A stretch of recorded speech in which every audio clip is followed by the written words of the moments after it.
Hello friends, welcome to your channel Make Physics is here by Mayur Agarwal. Today we are going to discuss the next video of the series AP.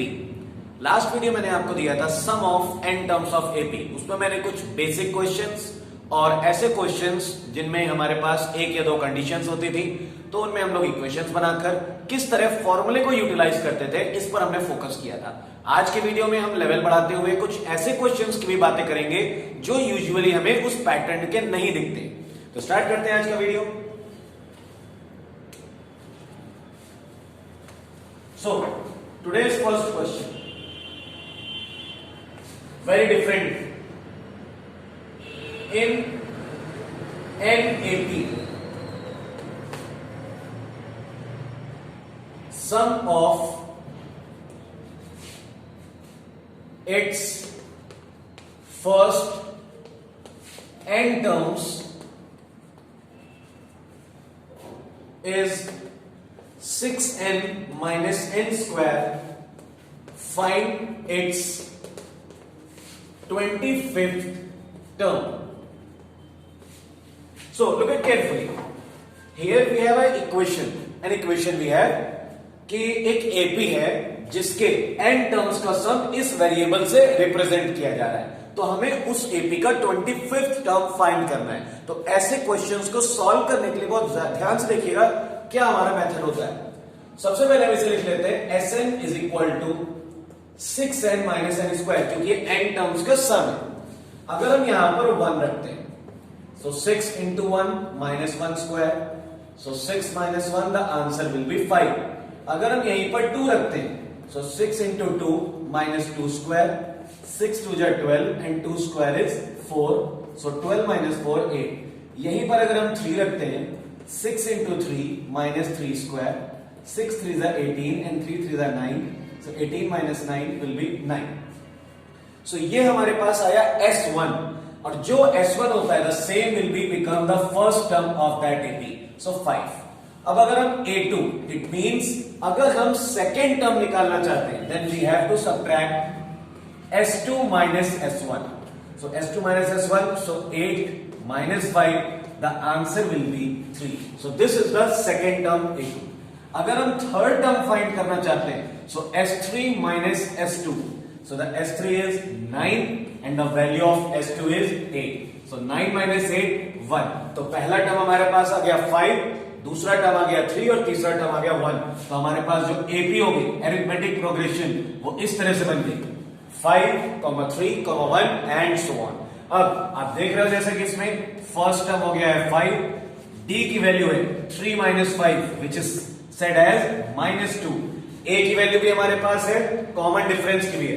We have to find 25th term. So 25th term का formula हमें last exercise में पहुंचना होगा A plus 24 into d, क्योंकि nth term का formula होता है A plus n minus 1 into D.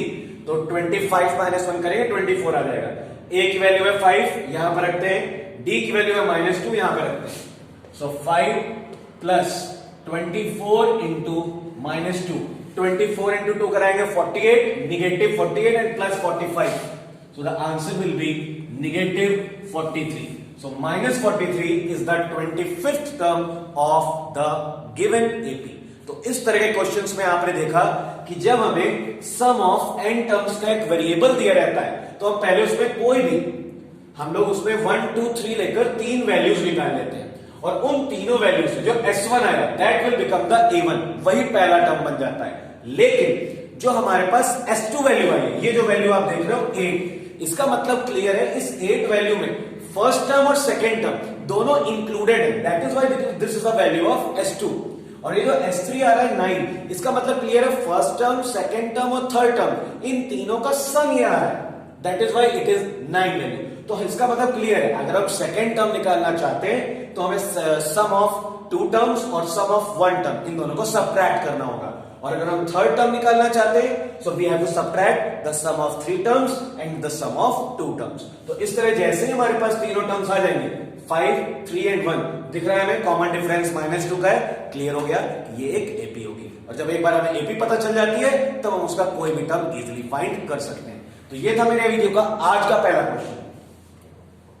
I hope so, क्योंकि इस क्वेश्चन में बहुत सारे स्टूडेंट्स को प्रॉब्लम्स फेस करनी होती है, इसीलिए मेरा टारगेट था कि आज सबसे पहला क्वेश्चन मैं आपको इसी तरह का एक एक्सप्लेन करूंगा। वीडियो को आगे बढ़ाते हैं और अगले क्वेश्चन की बात करते हैं। जो टाइप 2 मैंने डिसाइड किया है आज आपके सामने, फाइंड, बहुत ही छोटा क्वेश्चन है और ये एग्जाम पॉइंट ऑफ व्यू से, कॉम्पिटिटिव एग्जाम्स के पॉइंट ऑफ व्यू से बहुत इंपॉर्टेंट है।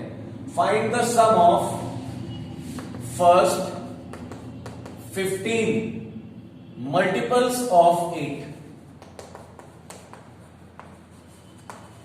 ये हमारा क्वेश्चन है सिर्फ। We have to find the sum of first 15 multiples. तो जैसा कि आप जानते हो, सबसे पहला 8 का मल्टीपल होगा 1, उसके बाद 16 up to 15 terms.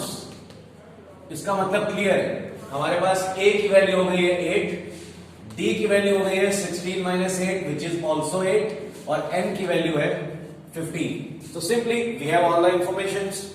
So Sn is equal to n by 2 2a plus n minus 1 into d। So n की वैल्यू है 15, a की वैल्यू है 8, यहां पर भी वैल्यू रखी 15 और d की वैल्यू भी है इस केस में 8। सो 15 बाई 2, 8 टू जा 16, 15 में से 1 सब्ट्रैक्ट करेंगे तो हमारे पास आएगा 14, 14 8 जा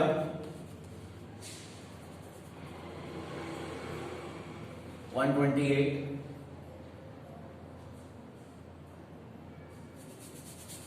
112।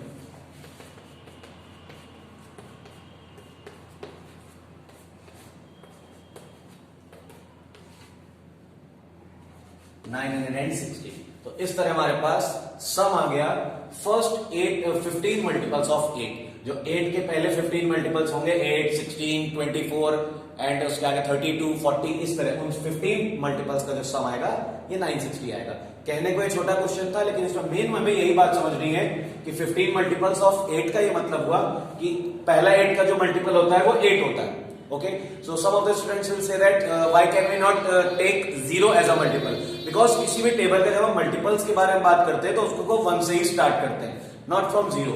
तो पहला मल्टीपल 8 हो जाएगा, दूसरा 16, तीसरा 24 और इस तरह हमें कितने टर्म्स तक जाना है 15 टर्म्स तक। तो क्लियर है कि a की वैल्यू 8 होगी, क्योंकि हम 8 के मल्टीपल्स की बात कर रहे हैं, मतलब जो गैप है वो भी 8 रहेगा। So the common difference will also be 8 and the value of n, मतलब नंबर ऑफ टर्म्स अगर हमसे पूछा जाए तो वो है 15।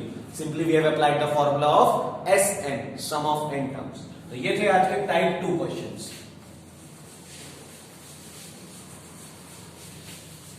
आगे बढ़ते हैं और टाइप 3 क्वेश्चंस की बात करते हैं। इसी से रिलेटेड होंगे type 3 questions. Find the sum of all multiples of 9। Find sum of all multiples of 9 lying between 200 and 300। अब देखिए ये क्वेश्चन भी उसी से रिलेटेड है, थोड़ा सा इसमें चेंज है। हमें 9 के मल्टीपल्स जितने भी हैं उनका सम निकालना, लेकिन कंडीशन क्या है, वो मल्टीपल्स इस नंबर से इस नंबर के बीच में होने चाहिए। It means we have to think about a logical values. सबसे पहले हमें यहां पर लॉजिकल माइंड का यूज करना होगा। We have to think about the first number after 200 which is divisible by 9। तो जो पहला नंबर होगा और वो भी डिविजिबल हो 9 से, तो दैट इज 207, बिकॉज 2 और 7 इन दोनों का सम 9 होता है। तो पहला नंबर हमारे पास मिल गया 9, बाकी अब उसके बाद 9 का गैप तो 216 एंड सो ऑन। और जो लास्ट नंबर होगा जो 9 से डिविजिबल हो, तो वो हम लिख सकते हैं जिसका सम आना चाहिए 9 का कोई multiple 297। Yes, 297 is the last number before 300। हमें ऐसा नहीं कि last number in the sense 300 से पहले जो 9 से डिविजिबल हो, क्योंकि 300 एग्जैक्टली डिविजिबल होगा नहीं, 299 होगा नहीं, 298 9 से डिविजिबल होगा नहीं, 297 9 से क्लियरली डिविजिबल है। इसका मतलब पहला नंबर जो हमें चाहिए वो हो गया 207। So the first term is 207 d 9, क्योंकि 9 के ही मल्टीपल्स की बात करें तो 9 का गैप होगा। और जो हमारा tn दैट इज 297। तो सबसे पहले तो हमें सम निकालने के लिए ये पता होना चाहिए कि कितने टर्म्स हैं यहां पर। सबसे पहले हम लोग tn का फॉर्मूला लगाते हैं, a plus n minus 1d। tn के प्लेस पे रखा 297, a के प्लेस पे रखा 207, n की वैल्यू हम फाइंड करने जा रहे हैं और d के प्लेस पे रखा 9। 297 minus 207 is equal to n minus 1 into 9, minus करेंगे तो यहां से आएगा 90 is equal to n minus 1 into 9। 9 का डिवाइड हो जाएगा, 90 upon 9 is equal to n minus 1। 10 is equal to n minus 1, 1 इधर आके प्लस हो जाएगा, 10 plus 1 is equal to n। तो इसका मतलब क्लियर है, we have to find the sum of 11 terms. अब आ जाते हैं सम के फॉर्मूला पर। S11 is equal to 11 by 2 into first term है हमारे पास 207 plus n minus 1 mean 11 minus 1 into 9। Apply कर देते हैं 11 बाई 2, इसको मल्टीप्लाई कराते हैं, सो आएगा 4 1 एंड 4 प्लस 11 माइनस 1 10 10 9 जा 90। सो 11 बाई 2 मल्टीप्लाई प्लस करा देते हैं 4 एंड दिस विल बिकम 50। 2 से कैंसिल कराया 2 5 एंड 2, 11 से मल्टीप्लाई 11 2 जा 22, 2 कैरी 11 5 जा 55 इंटू 57 7, 5 कैरी 11 2 जा 22 and 5। This is the answer 2772। ये उन टर्म्स का सम है जो कि 9 के मल्टीपल्स है और 200 से 300 के बीच में आते हैं। तो इस तरह के क्वेश्चंस में आपको फर्स्ट टर्म और लास्ट टर्म ये आपको खुद के लॉजिकल रीजनिंग से निकालना होगा कि कौन सा वो नंबर है जो सबसे पहले आएगा, जो उस पर्टिकुलर नंबर से डिविजिबल हो या उसका मल्टीपल हो। आप हिट एंड ट्रायल से भी कर सकते हो, या आप मल्टीप्लाई के जो डिविजिबिलिटी के जितने रूल्स होते हैं अगर वो आपको आते हैं तो आपको जल्दी वो नंबर्स पता चल जाएंगे। तो वैसे ही हमने स्टेप यहां पर भी किए थे। सबसे पहला नंबर निकाल लिया 207 और लास्ट नंबर निकाल लिया जो कंडीशन थी उसके अकॉर्डिंग, दैट इज 297। और जैसे ही वो दोनों पता चल गए हमें कॉमन डिफरेंस तो मालूम ही रहेगा क्योंकि जो भी मल्टीपल होगा कॉमन डिफरेंस वही रहेगा। फर्स्ट टर्म और लास्ट टर्म मालूम हो जाएगा। लास्ट टर्म की हेल्प से सबसे पहले हम n की वैल्यू निकाल लेंगे कि हमारी जो सीरीज है, हमारी जो एपी अरिथमेटिक प्रोग्रेशन है उसमें टर्म्स कितने हैं, और जैसे n की वैल्यू पता चल जाएगी सम का फॉर्मूला लगा देंगे। तो ये था हमारा आज का टाइप 3। वीडियो को आगे बढ़ाते हैं और अगले टाइप के क्वेश्चन की बात करते हैं।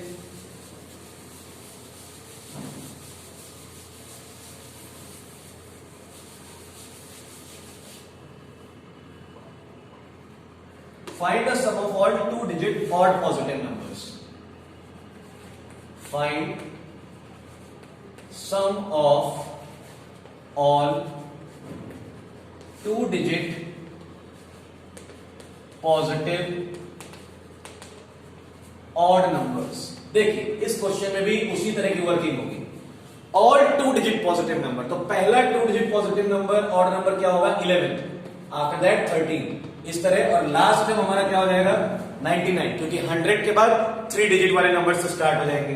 तो यहां पर देखिए हम सबसे पहले a की वैल्यू बनी 11, d की वैल्यू बनी 2 और जो tn last term that is 99।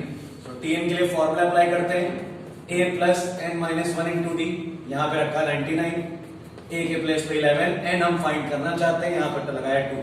So 91 minus 11 is equal to n minus 1 into 2, 88 is equal to n minus 1 into 2, 44 is equal to n minus 1. So the value of n will become 45. Clear है हमारे पास S45 हमें find करना है। So 45 by 2, 2 into a की value है 11 plus 45 minus 1 into 2. Yes. So it will become 45 by 2, 11 to the 22, 45 minus 1 44, 44 to the 88. So 45 by 2 multiply 110 55, इन दोनों numbers का multiply कराइए, this will be the answer. तो इस तरह से हम लोगों ने देखा कि अगर 2-digit पॉजिटिव नंबर पूछे गए तो हमने सबसे पहला नंबर लिया 11 क्योंकि 11 से पहले होता है 10, 10 is not an odd number, 9 is single digit number. तो हमारा जो पहला सबसे अच्छा कंडीशन के अकॉर्डिंग नंबर हुआ वो हुआ 11।